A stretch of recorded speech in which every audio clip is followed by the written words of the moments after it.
Hola, ¿cómo están? Bueno, soy el doctor Mariano Díaz. Hoy vamos a tratar el tema de intoxicaciones alimentarias o también llamadas enfermedades transmitidas por los alimentos.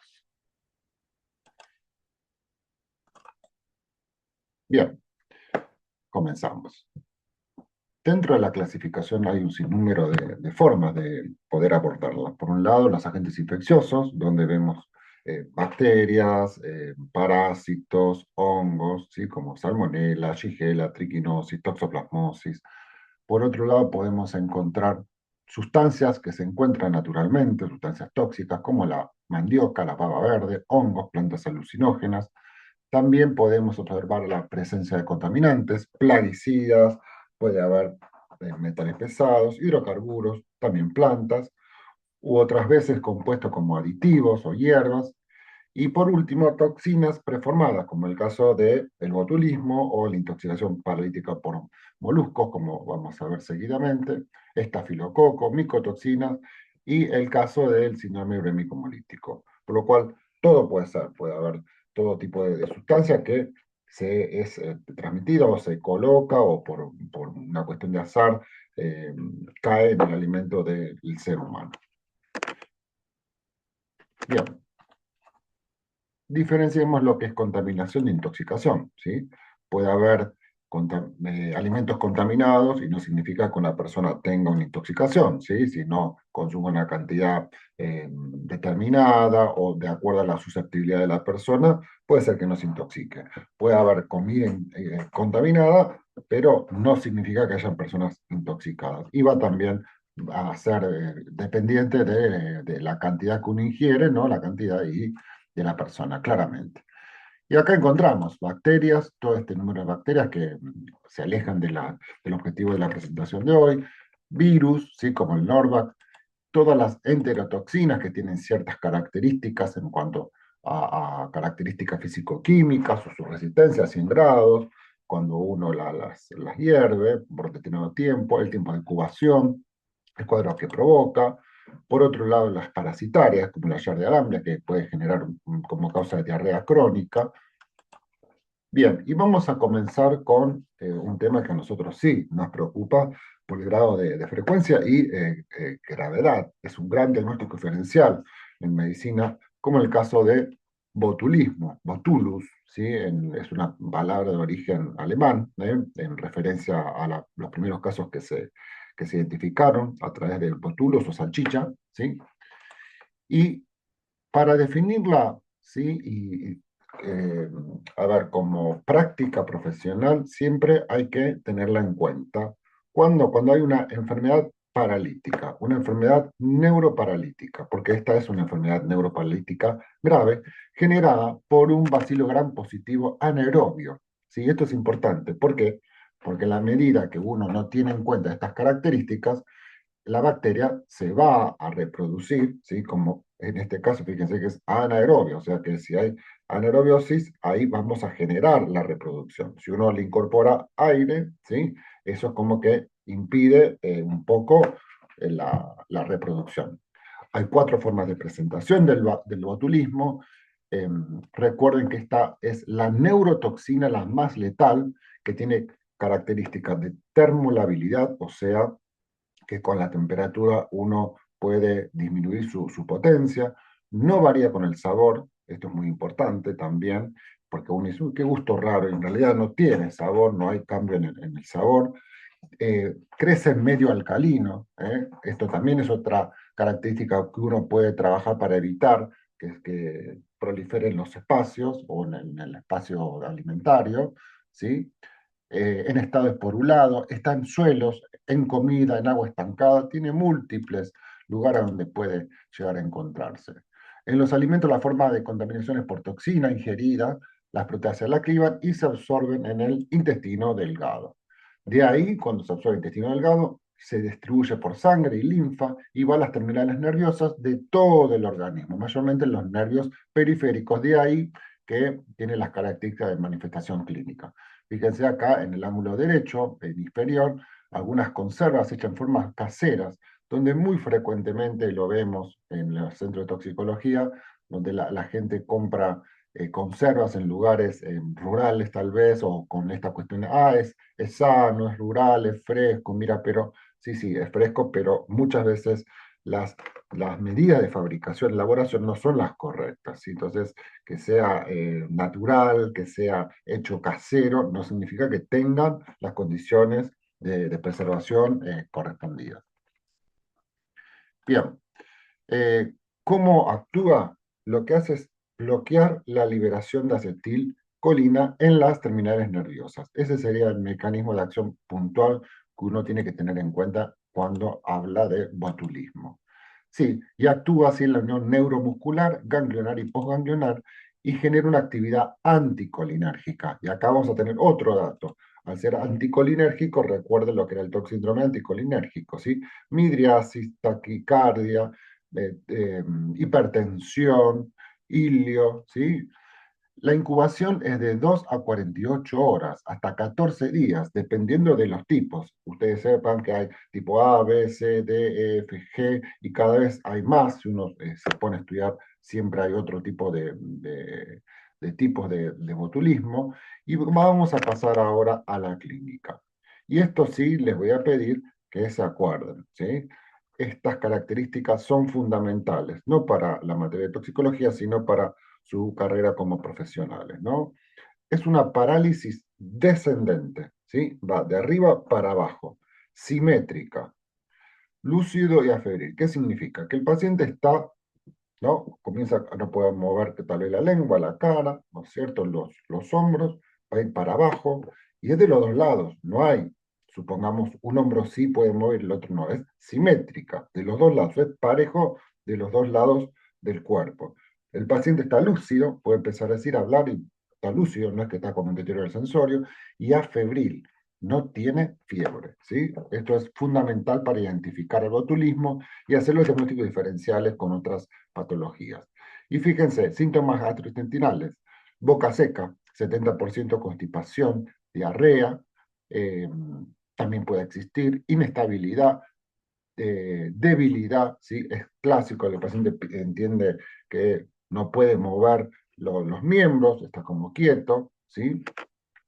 Y también como parte del síndrome anticolinérgico, ¿no? Lo que decíamos, la importancia del toxíndrome que veíamos en las primeras clases, ¿no? Con respecto a los síntomas neurológicos, fíjense cómo se afectan los pares craneales. La difonía, ¿sí? Disartria, lactosis palpebral, oftalmoplejía, que es lo primero en aparecer. El paciente tiene la imposibilidad en el ojo, ¿sí?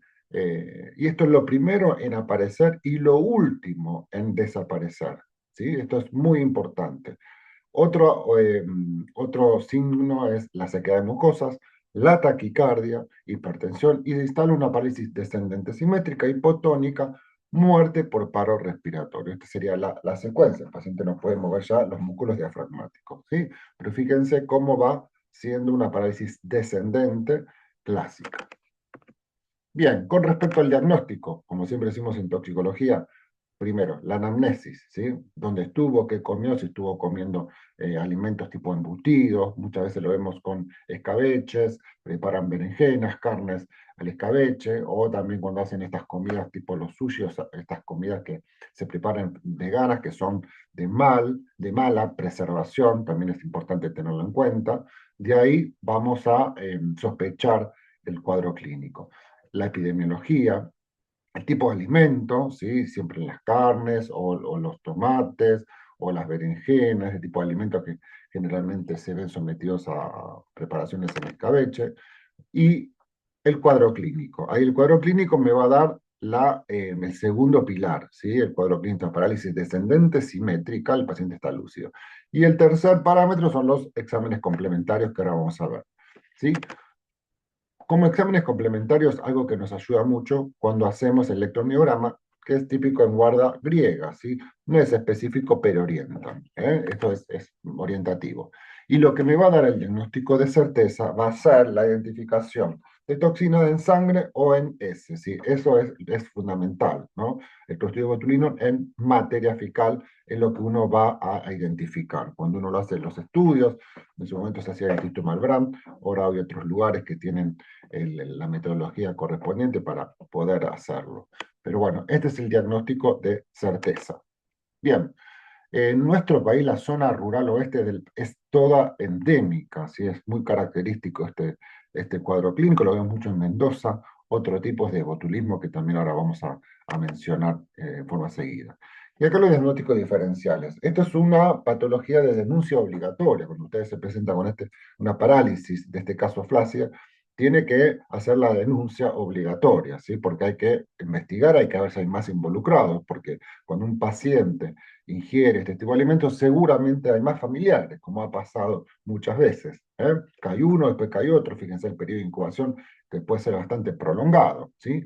¿Y con qué lo vamos a diferenciar? Con enfermedades infecciosas, con miastenia gravis, como dice acá, MG, con intoxicación con COFA, o sea, compuestos organofosforados, con monóxido también, o el Guillain-Barré invertido, también puede ser este caso, la poliomielitis, que también hubo un resurgimiento, esto también hay que tenerlo en cuenta, intoxicaciones con metales, plomo, mercurio, por ejemplo. Estos son los grandes diagnósticos diferenciales que uno tiene que tener en el abanico para hacer el diagnóstico.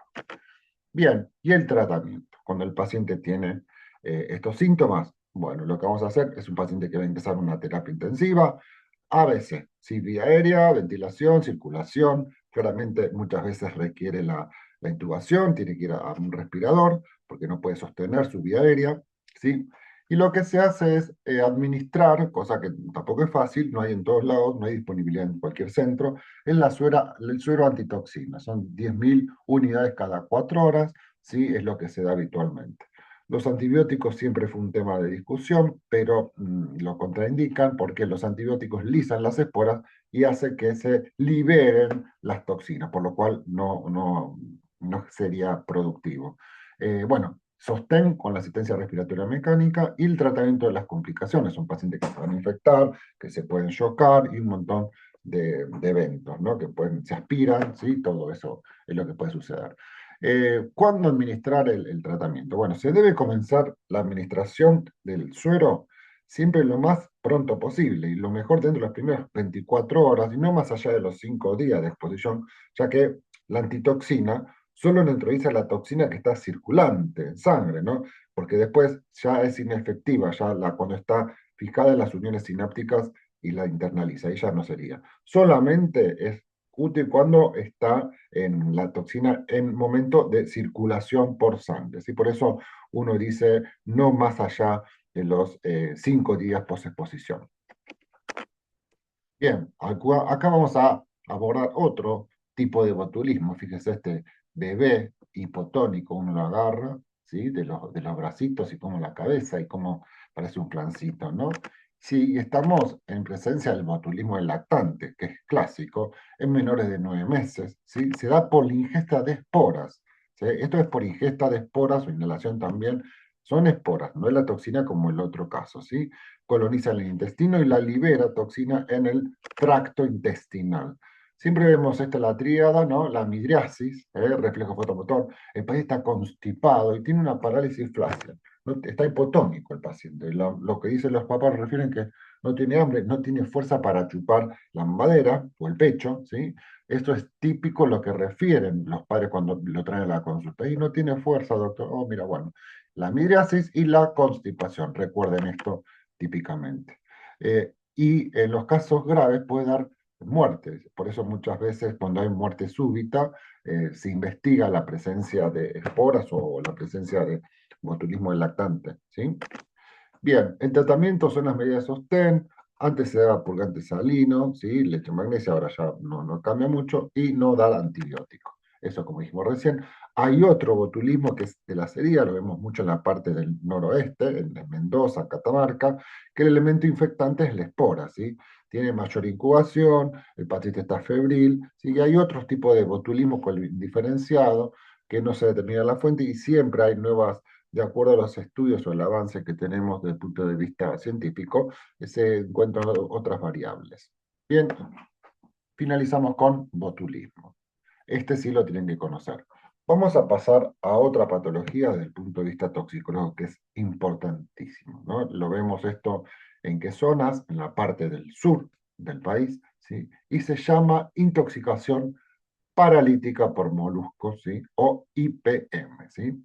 Eh, es conocido por nosotros esto de la marea roja, y no se meten en el agua, en el océano, en el Atlántico, porque hay marea roja y sí o no. Bueno, y aquí está. Esta es la patología que vamos a ver ahora, ¿no? Hay una proliferación de microalgas, es lo que se sabe habitualmente, que tiñen las aguas de tono rojizo, pero no solamente rojizo, puede ser también verde, pardo o incoloro, ¿sí? Y estas microalgas, ¿qué pasa? Estas microalgas empiezan a crecer, generan esta coloración y hay otra especie, como los moluscos, que se alimentan de estas algas, ¿sí? Bien, y fíjense acá un caso muy viejo, ¿eh? El primer caso de muerte registrado en nuestro país por esta causa ocurrió en noviembre de 1980, cuando dos pescadores del buque de altura Constanza, que realizaban sus tareas de pesca en un barco frente a la península Valdés, sufren intoxicación luego de la ingesta de mejillones, ¿sí? Recolectados por ellos y fallecen aproximadamente a los 60 minutos de la ingesta. Fíjense lo agudo, lo mortal, lo grave que es esto, ¿no? A partir de entonces fueron registrados casos de intoxicación paralítica por moluscos en las costas de las provincias de Buenos Aires, Río Negro, Chubut, además de un caso en Ciudad de Mendoza en 1988 y otro en Capital Federal en 1985. Y esto tiene que ver con esta situación, el tema de esto de la marea roja, ¿sí? Con estas, entre paréntesis que le dije recién, que no necesariamente es roja, a veces puede no ser roja y puede haber este tipo de problemáticas. Y acá vemos, ¿no? La ingesta de mejillones, ahí está cómo sería el ingreso, cómo uno se intoxica con esto. Y acá vemos, intoxicación por marea roja. Puede ser fatal, fíjese el caso de estos personajes que les nombré recién, esto es de un libro muy antiguo que tenemos en el Centro Nacional de Intoxicaciones, donde la autora es la doctora Talamoni. Esto puede ser fatal y evitarla depende de usted, como dice, ¿no? Puede ser a la ingesta de almeja blanca, caracol, mejillón, vieira, cholga, panopea, ¿bien? Y estos son anuncios que uno ve en las costas, de la costa atlántica, más que todo en la parte sur, ¿no? En Península Valdés para abajo, en Chubut. Bien, y aquí vamos. Entonces, esto es generado por la ingesta de moluscos bivalvos. Moluscos bivalvos que son los mejillones, como vimos recién, almejas, ostras, ¿sí? Pero que todos los moluscos no. Estos se alimentan de fitoplancton, ¿sí? De plantitas, dinoflagelados se llaman, que producen una toxina. Es la saxitoxina, ¿sí? ¿Qué hace la saxitoxina? Bueno, es una neurotoxina, ¿sí? Que bloquea los canales de sodio del sistema central y la unión neuromuscular, o sea, toda la parte diafragmática, la respiración y el sistema nervioso central, ¿no? Es una neurotoxina estable al calor, o sea, fíjense la importancia de esto, porque uno dice, bueno, lo caliento, lo hiervo y ya está. No, es estable al calor, es alcalino, también es eso, por lo cual también es importante la condición tal vez de acidificar el medio, si uno lo junta a acidificar o con limón, podría llegar a colaborar algo, no lo impide, ¿sí? Pero bien, esto es entonces, IPM es generado por esta saxitoxina, una neurotoxina, ¿sí? ¿Cómo se comienza el cuadro clínico?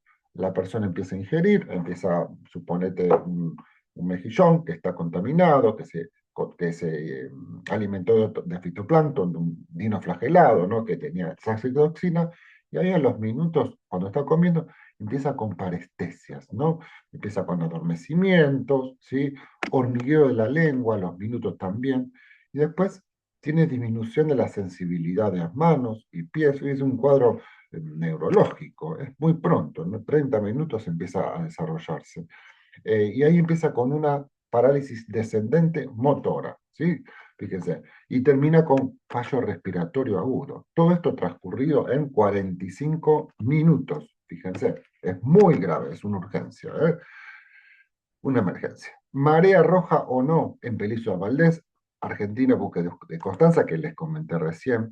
Y acá el tratamiento, no hay ningún antídoto, el tratamiento de soporte. Ese paciente, a ver, ingiere este tipo de molusco y empieza con este cuadro, rápidamente tiene que tener un tratamiento de soporte, un tratamiento invasivo, va a un respirador hasta que elimina esa toxina. No hay nada, un antídoto o algo que proteja o permita la eliminación. Dura capaz que 2 o 3 días, hay que tratar las complicaciones, se puede aspirar, por supuesto, se puede infectar, pero detectado a tiempo hay un tratamiento, ¿sí? Pero bueno, es invasivo porque generalmente esos pacientes van a la terapia. El tratamiento es de soporte.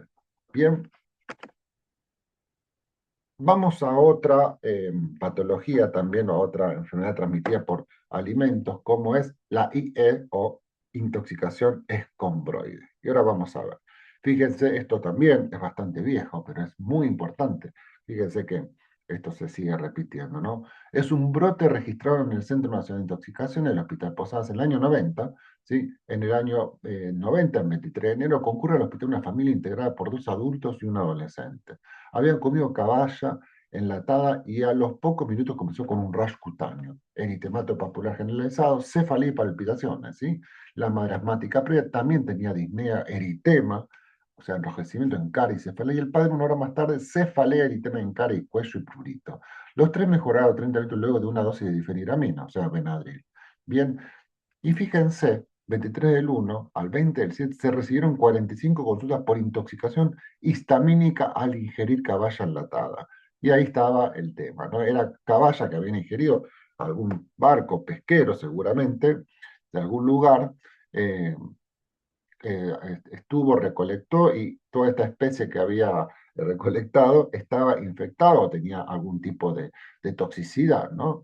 Todos aparecieron los síntomas entre 5 minutos y 2 horas después de la ingesta, y el síntoma predominante era, de los 30 era eritema en cara y cuello, algunos tenían máculas pápulas, 20 tenían cefalea, 4 diarrea, 3 taquicardia, 3 palpitaciones, 2 pruritos, vómitos, gastral y otro espasmo bronquial, ¿no?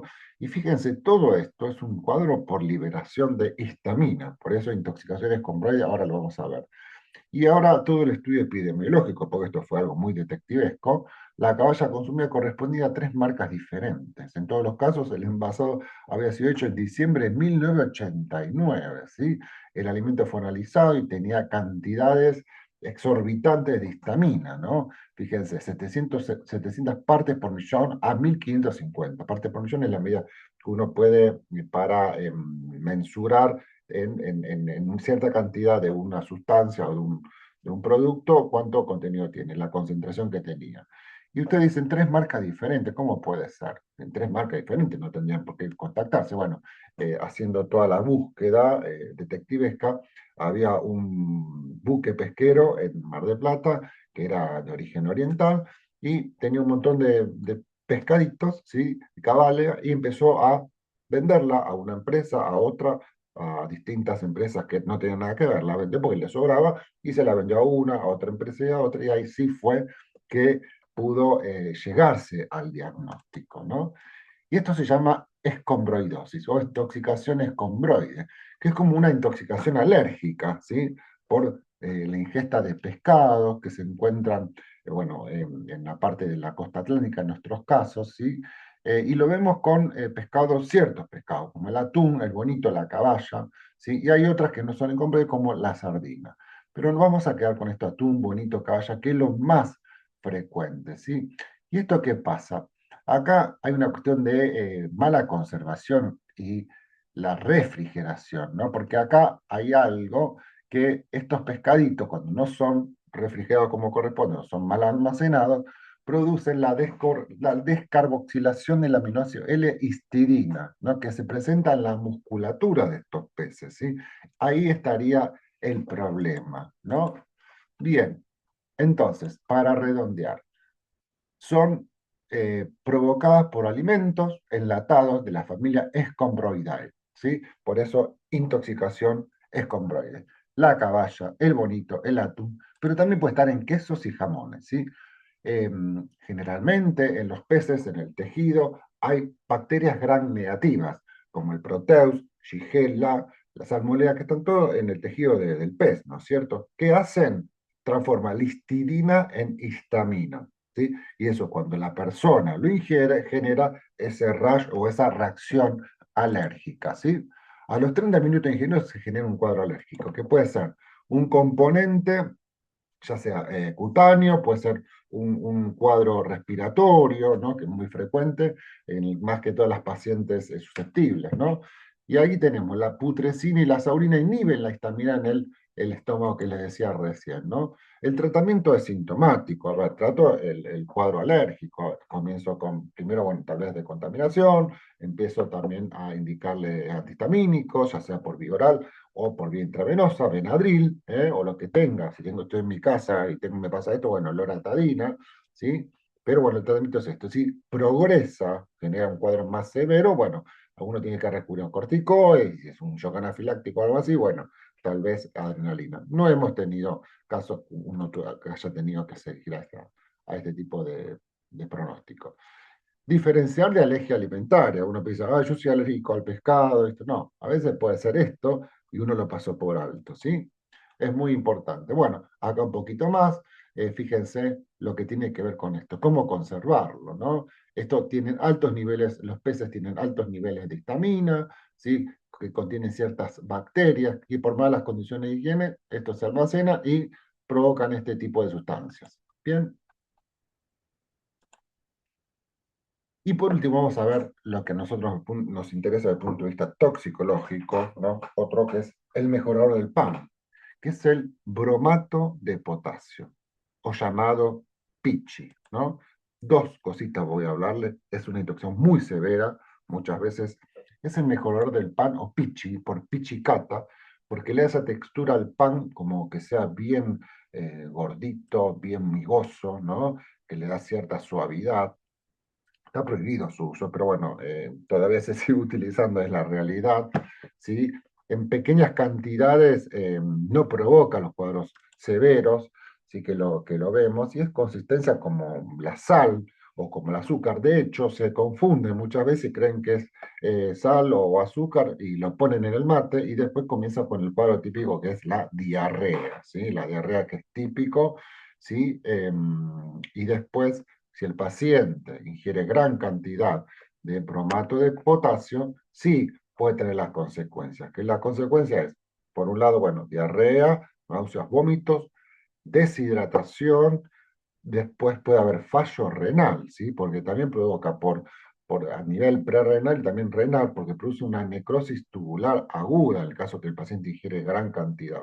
Nosotros lo vemos muchas veces, como es utilizado en las panaderías, y lo compran los panaderos, no tendría que usarse, está prohibido, lo compran, lo meten con la masa, ¿sí? Hay gente que no lo sabe, lo ponen en envases trasvasados, colocan o agarran un frittado, voy a agarrar esto que parece sal, o condimentan alguna carne que van a cocinar en la panadería, ¿no? A veces se utilizan los hornos para otro tipo de procedimiento. Uy, che, no sale, le ponen y siguen poniendo y lo confunden con sal de mesa. Y no sala porque no es sal, y siguen colocando. Y a los 30 minutos empiezan este cuadro de diarrea, primero vómitos, diarrea, dolor abdominal, y después esto que es lo más temido, ¿no? La nefrotoxicidad y la ototoxicidad.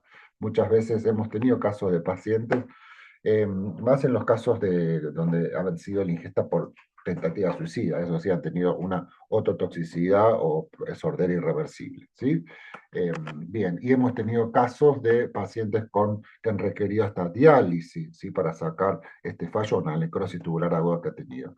Bueno, esto hablamos de bromato de potasio, pichi. En el caso que uno vea este tipo de pacientes, lo que hace es fundamentalmente la hidratación, reponer líquidos. Reponer líquidos, vemos que es lo más pronto posible. Algunos postulan el uso del tiosulfato también, algunos lo cuestionan o no. Antes de demorarse, yo creo que el tratamiento de sostén es fundamental y tal vez hacer una consulta con un nefrólogo experimentado en el tema. Bien, el nitrato de sodio también puede dar otro tipo de sustancias como esto que vemos como la sal, ¿no? Que puede ser confundido el nitrato de sodio, que es utilizado ustedes tal vez no lo conozcan, en otro tiempo se colocaba en las carnicerías para darle ese color a la carne rojizo, como que le da cierta color amistoso, ¿no? Nitrato de sodio, ¿sí? Y esto provoca methemoglobinemia, ¿sí? Y otro tipo de contaminantes puede ser la presencia de nitritos o nitratos, como ya vimos en la clase de hipoxia, ¿no? Para preparar la leche, uno va, agarra agua de pozo, tiene los nitritos y genera también methemoglobinemia. Y eso también es contaminación ambiental y alimentaria, ¿no? Otro puede ser hornos fosforados, que están con los alimentos. Hay lugares, hay personas que no son conscientes de esto y dejan las leches en polvo, en cartón, al lado de un horno fosforado, por ejemplo. Y esto hay que tenerlo también en cuenta.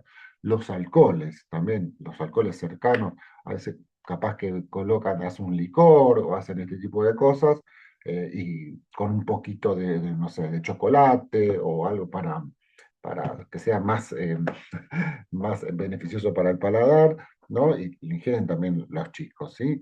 Y hoy también otro tipo de intoxicaciones que vemos dentro de las variables son la ingesta de brownies, los brownies locos que contienen marihuana, ¿no? Que muchas veces los papás fabrican o generan y lo dejan el brownie dentro de la heladera y los chicos van y lo ingieren y empiezan con un cuadro severo, porque muchas veces traen convulsiones, y eso también hay que tenerlo en cuenta y prevenirlo, ¿no? Estas son todas misceláneas variables que puedan llegar a tener. Bien, y esto un poquito ya al margen de lo que son los alcances de lo que es nuestra mirada toxicológica de las intoxicaciones, ¿no? Pero hay que tenerlo en cuenta porque puede venir a la consulta este tipo de intoxicaciones. Son por bacterias, como el Staphylococcus aureus, ¿sí? El Staphylococcus aureus tiene que ver con una intoxicación alimentaria donde se ingieren enterotoxinas, que lo elaboran ciertas cepas. Es muy frecuente, distribución mundial, ¿sí? Y son el 50% de las cepas son productoras de enterotoxina. El tratamiento es sintomático, ¿sí? Pero hay que primero diagnosticarlo, y esto lo vemos muchas veces en las fiestas, ¿no? El estáfilo tiene toxina resistente al tratamiento físico y químico. Fíjense que resiste al calentamiento 100 grados centígrados durante 60 minutos, es termoresistente, o sea que no es suficiente con el calentamiento. Y en su mecanismo, ¿qué hace? Aumenta el peritantismo intestinal, o sea, produce borborismo, produce dolor abdominal, diarrea y estimula el centro del vómito. Uno ve que son pacientes que vomitan mucho, enseguida vomitan mucho y ahí uno puede estar orientándose. Lo vemos en el espacio, generalmente en las fiestas de invitados, en cumpleaños de 15 o casamientos, ¿sí? No es fatal, a no ser que sea una absorción masiva. Puede tener todo el cuadro de irritación gastrointestinal, ¿no? Claramente, que ahora lo vamos a ver. Entonces, alimentos, productos de pastelería, crema, jamón, carne de ave, mamífero, leche y derivados, que todo esto lo vemos en una fiesta. Vamos a comer o en fin de año, Navidad, donde dejamos al calor, ya con que esté una hora es más que suficiente que empieza a reproducir, ¿no? Este tipo de especies. Bueno, los estafilococos enterotoxigénicos llegan a los alimentos a partir del humano o los animales, ¿sí? Entonces somos nosotros los que transmitimos esto, ¿sí? También hay en mucosa nasal y en piel, y acá tenemos los tres periodos clásicos, que es la incubación de 1 a 6 horas, donde no tenemos ningún tipo de manifestación, y las primeras 2 o 3 horas donde tenemos náusea, salivación, vómito, dolor abdominal y los cólicos, ¿no? Que les mencionaba recién en el mecanismo de acción. Después viene a las 12 horas, o sea, ya me fui de la fiesta, quedo en casa, empiezo con fiebre, hipotermia, hipotensión, debilidad, y los pacientes que tienen algún tipo de compromiso tienen alteraciones del desequilibrio hidroelectrolítico, ¿sí? Bien, ¿qué hacemos con este paciente? Bueno, exámenes complementarios. El diagnóstico lo vamos a hacer primero. Recuerda el anamnesis, donde tuvo una fiesta y vamos a orientarlo. Empezó con vómito en chorro, ya lo estamos en un estáfilo. Después la clínica, ¿sí? Y los exámenes complementarios. Y acá vamos a tener que hacer todo un video interno, una función renal, ¿sí? Tal vez un hepatograma, según corresponda. Y lo que vamos a dar con el diagnóstico de certeza va a ser con el IFI, toxina, buscar la toxina, ¿sí? Eso es fundamental, la búsqueda de la toxina, inmunofluorescencia indirecta. Bien, otros, otros tipos de bacterias muy frecuentes que vemos, y más en estos lugares donde uno va a comer, restaurante chino y todo esto, ¿sí? Los cereales donde venden alimentos contaminados, sí que uno no sabe realmente cómo fue esto fabricado, si fueron con las medidas correspondientes. Y es el llamado Bacillus cereus, ¿sí? Que es un anaerobio gran positivo, que está en los restaurantes, muchas veces Sirius de cereal, ¿no? Arroz, y vemos que está en los lugares donde hay arroz recalentado muchas veces. Entonces se libera la toxina al tracto gastrointestinal, se incula a una a 6 zonas. Es una toxina termoresistente, depende de qué tipo, o termolábil, depende de cuál sea. El cuadro es sintomático, todo gastrointestinal, y a ver si progresa, puede generar hasta un shock, ¿no es cierto? Una pérdida gastrointestinal importante. El tratamiento es reposición de líquidos, ¿sí? Hay otros, como el Clostridium perfringens, que es generado en las carnes, como el estofado, en las cremas. También es importante tenerlo en cuenta. Esto, les repito, no es para que tengan en cuenta, sino para mencionárselo, que dentro de las bacterias que vemos en toxicología o los lugares cuando hacen su consulta a los hospitales, son las que uno apunta a hacer el diagnóstico y orientar a los profesionales de la salud. Después, dentro de las enterobacterias, bueno, hay muchos tipos, las ESEP, que esto no vamos a ir al caso, después el caso de la diarrea viajero, la shigelosis, otras como la cepa 0157H7, la que tiene que ver con el síndrome urémico hemolítico también, que esta no vamos a, es un tema muy importante que, bueno, no es al alcance del día de hoy. Pero bien, todo esto hay que tenerlo en cuenta dentro de las posibilidades que pueden llegar. Después, en otros años, hace décadas, tuvimos el inconveniente, hoy por hoy también, el cólera, ¿no? Es importantísimo tenerlo en cuenta en el caso de esas deposiciones o pérdidas inconmensurables, ¿no? Con el cólera. Otro, la salmonella enteritidis o el tifimurium. Bien, todas las mismas medidas, y otras enterobacterias como la Shigella, la Salmonella, estas diarreas disentéricas con pérdida de sangre también que podemos llegar a tener. Bien, Campylobacter jejuni también, donde vemos ciertos animales hospederos que son aves, sospechan mataderos también, siempre no dar antibióticos es la consigna en estas cosas. El Vibrio bunificus es también otro de los que puede llegar a verse involucrado en el caso de las toxinas marinas, de acuerdo al tiempo, en meses fríos en la costa sureste de Florida. Y en todo esto el tratamiento es sostén, ¿sí? El ABC, balance hidroelectrolítico, y el criterio de intervenciones clínicas. Si el paciente, a ver, uno esto lo tiene que definir como profesional. Si uno no ingresa, si lo que pierde es mayor de lo que ingresa, se va a deshidratar y no puede, no tolera líquido o aporte oral o lo que sea, se deshidrata hasta se puede chocar, por lo cual el paciente debe requerir internación, ¿sí? O el compromiso general, capaz que tiene un cuadro sistémico infectado, ¿no? Esos pacientes que tienen mucha fiebre o hipotermia severa, donde están infectados, ¿no? Así que bueno, nada más. Entonces, para repasar todo, recuerden, tener en cuenta que la intoxicación alimentaria puede ser por todo tipo de sustancias, ¿no? Puede ser desde de especies inanimadas y animadas, ¿sí? Seres vivos o no vivos. Entonces, lo importante es lo primero, ¿sí? El ABC, que esté hidratado, después la búsqueda, el diagnóstico, la tríada que decimos siempre. La tríada esta que es, a ver, anamnesis, dónde estuvo, qué estuvo haciendo, si hay alguien más involucrado, si estuvo en una fiesta. Segundo, la clínica. ¿Qué tiene clínica? Es un cuadro neurológico, es un cuadro netamente gastrointestinal, bien, eso es importante. Y por último, los estudios complementarios, estudios inespecíficos que a mí me van a orientar en órganos blancos, órganos de choque, a ver, tiene un daño hepático, renal o algo, y los estudios complementarios que me permiten hacer un dosaje o tal vez determinar la toxina o en sangre o en heces, en lo que sea. Repasen bien lo que es botulismo, ¿sí? Y la IPM, intoxicación paralítica por molusco, intoxicación escombroide y bromato de potasio. Nada más. Muchas gracias.